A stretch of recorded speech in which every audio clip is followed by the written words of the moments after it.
All right. Well, the first thing we wanted to talk about was the experience and impact of receiving a diagnosis of autism.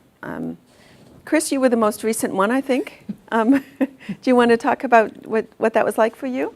I guess the process itself was a lot of tests and interviews and observation, and I didn't know if it would turn out to be autism or PDD-NOS or none of the above, but it turned out to be high-functioning autism.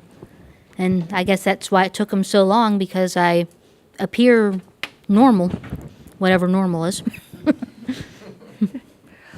Were there other diagnoses that you had gotten prior to that? A learning disability. That's the only sort of square peg, or the only circle my square peg would kind of fit in. So what was that like after years of thinking that you had, that was the diagnosis? What kind of led you to looking for another one, and how did that? Continued anxiety.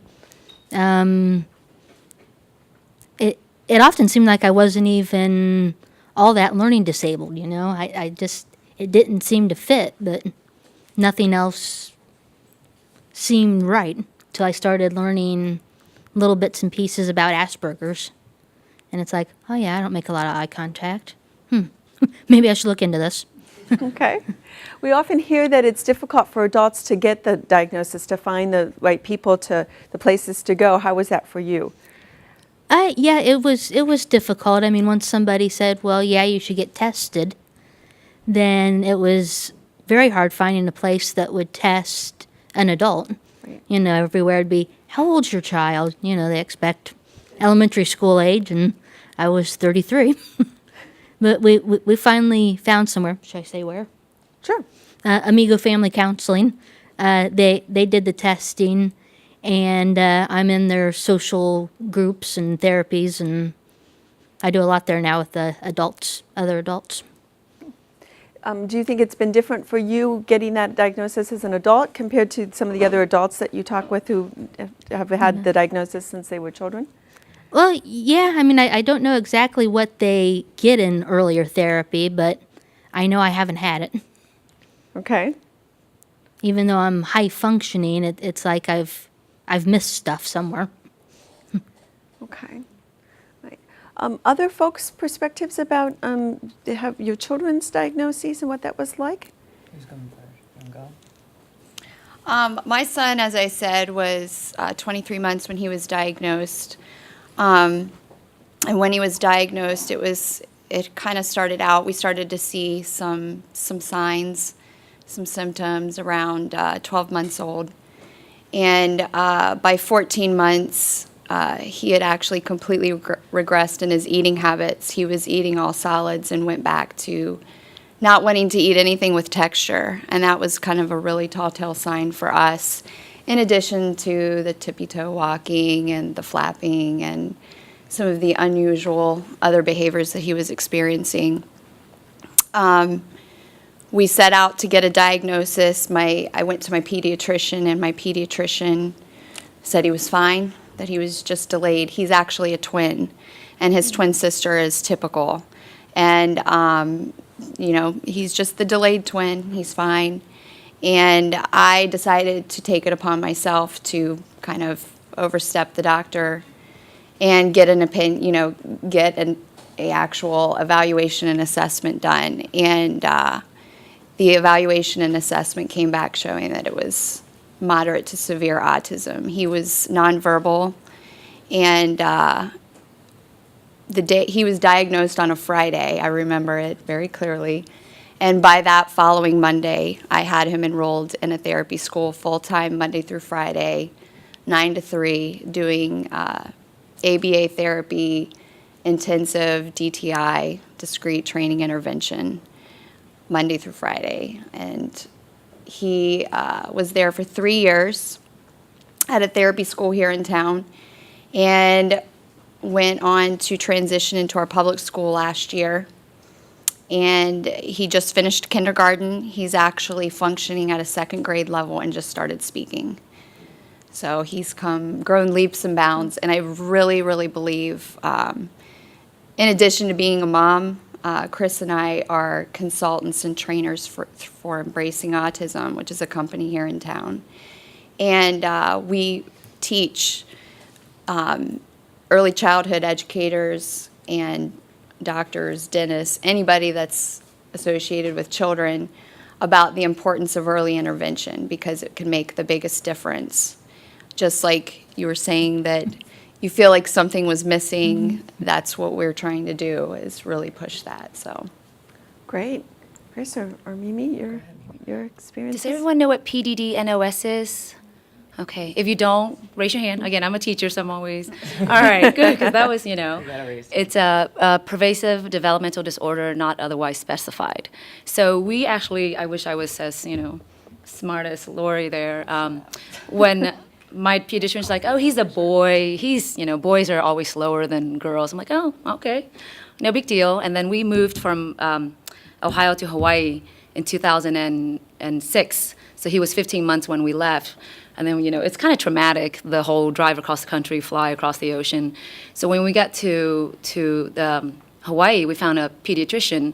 And at 18 months, she goes, I think something is going on. Of course, I'm in La La Land. I'm like, there's the beach and there's beautiful weather. I can't have an autistic son. And I'm like, no, I think it's the traumatic move. She's like, okay. But looking back now, I can remember her face. She's like, oh, another mom in denial. So, and then she got me in contact with some psychologist. She goes, okay, well, how about this? We won't diagnose him with autism. We'll just diagnose him with PDD-NOS. I'm like, that sounds better than autism. All right. But really, looking back now, that's basically getting towards the autism diagnosis.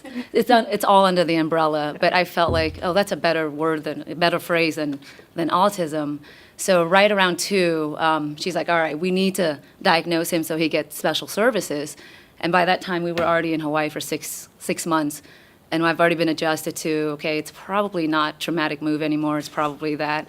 And then we started getting services there. And they, unfortunately, a beautiful state, but they're very broke, and so they didn't have all the services that like other states have, and that's why we moved back in 2008. And actually, Ethan and my Ethan, they went to the same school for a while. But I wish my first, and Anna too, but I wish our first pediatrician. same class, though. They did each other. But I wish my pediatrician here, although I love him to death, would kind of not just assume that, oh, he's a boy, he must be slower than girls. But it was really the pediatrician out in Hawaii that was like, okay, we need to do this fast because the earlier they start, the better off they will be. But that was my experience. Chris, how about yours? Well, mine was pretty crazy. I had a normal pregnancy, and I gave birth I was living in Georgia at the time. And no complications, no problems. Was 34 years old. Out she came and looked just like my husband at the time. I'm like, oh. And all I wanted was a girl to look just like me, be like me, cheerleader, social, drama, do everything that I did. And I got the complete opposite. And she was weak, and she slept all the time. No ear infections, no fevers, no nothing. So I kept going to the doctor. We had moved to Kentucky at this time, and saying she sleeps all the time. Not a little bit, all the time. Like she's only awake maybe 5 hours a day. And I was getting so upset because I was part of these moms groups, and all of them were talking about how their kid doesn't sleep, how his colic, how he's got ear infections, how they scream and cry, and I'm like, mine is so quiet. What is going on? So at 15 months, she started doing something pretty incredible. I have her in the high chair, and I do flashcards, and she'd go A, B, lowercase, uppercase, cat, C-A-T, cat, purple, P-U-R-P-L-E, purple. And I'm like, oh my gosh, I have a savant. She's a genius. We're going to put her on TV. I was telling everybody at the, bragging at all these moms groups how great she is. And that at 18 months, I took her to the doctor to do the 18-month vaccines, and 12 hours later, my daughter was gone. Gone. She wouldn't look at me. She lost all her speech, one completely. She wouldn't let me hold her. She cried all the time. It's like someone took a baseball bat to my head and just slammed it, and nobody would listen to me. Nobody. she's fine. She's fine. She'll be okay. She might have regressed a little bit, but she'll be okay. And I'm like, how can she be fine? I'm like, she won't even let me hold her. She barely eats. She'll vomit, and she just had massive diarrhea. I'm like, this is not normal. And they're like, she's healthy. She has no fevers. We don't see anything. And she was white as a ghost. I mean, white, not like a little bit like pasty kid. I mean, she was never got any color in her skin. And I was like, I'm out of here. I looked at my husband at the time. I'm like, I want to leave. I looked up on the internet. I knew something was wrong. In Kentucky, they were like, it's a year wait list to get diagnosed. A year. I'm like, a year? I don't have a year. I don't have 5 minutes. Because I knew something was wrong. And when she was at preschool, they were like, autism. And I'm like, what's that? Well, autism? That's boys. Boys have autism, not girls. And they're like, no. So we moved to Ohio, and that's when I started treating her with early intervention, biomedical treatments. I've changed her diet. She does craniosacral treatments, chiropractic treatments, horseback therapy, swim therapy. She's been diagnosed with a slew of things besides autism. And started echoing, started conversing, started scripting. She can script anything she's ever seen. And then at 7, she started talking to me. And now she can talk to me just like I'm talking to you. She's pretty funny. She'll say things. She still lives in her little world.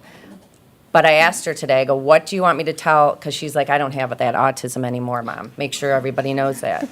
And I said, well, what do you want me to tell all these young students that are going to be doctors one day? And she goes, I want you to tell them that I'm okay now.